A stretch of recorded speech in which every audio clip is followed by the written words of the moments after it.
Welcome to another Bet Carter with me, Daryl Carter from RacingTips.com. The Charlie Hall weekend National Hunt is definitely back up and running. We can kick on now and get really stuck in. Really excited. ITV cover Wetherby, Ascot, and a cheeky little race from Down Royal, which Delta should win, hopefully. But I've got three selections from the ITV races coming for you this week. And the first is in the 120 at Wetherby. It's a horse called Cat Gary for Nigel Twiston-Davies at around 5-1. Now this horse is £3 below his hurdle rating, and he has got Chaser written all over him. He's definitely going to improve for a fence. He's already had a run at Warwick over 3 miles, a trip too far for him. He was beating the distance in third, but that race is working out pretty well. The first Antiros has gone on to win a good-looking Class 3 event next time, and Temple Park, the second, has gone on to win at Wincanton last week, despite making loads of errors on the way round, and still winning off a mark of 120. So I think now Cap Gary's race fit, a mark of 117, £3 below that hurdle rating. I think he can exploit that. So Cap Gary in the 120 at Wetherby.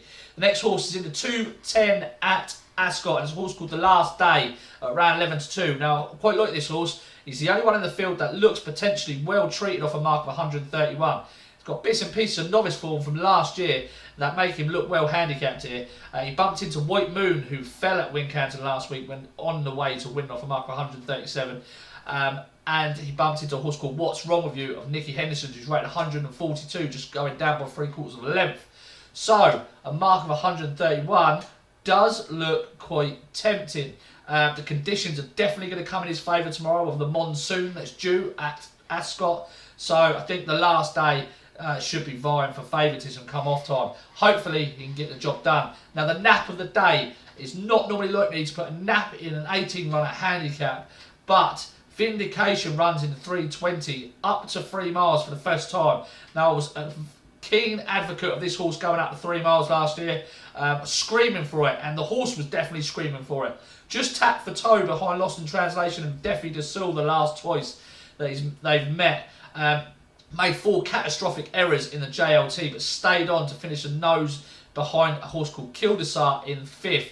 Now that horse, Kildesart, went out and stepped up to 3 miles at Aintree and won the Betway Chase off a mark of 148.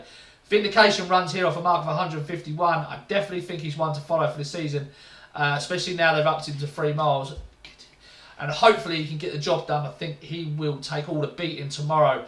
He won't mind any rain that falls, and he goes well fresh. So Vindication, the nap of the day in the 320 at Ascot. It's going to be a cracker. Looking forward to the Charlie Hall. Really hard race to work out, so I've left that alone. But have a great weekend. Thank you for listening, and I'll see you soon.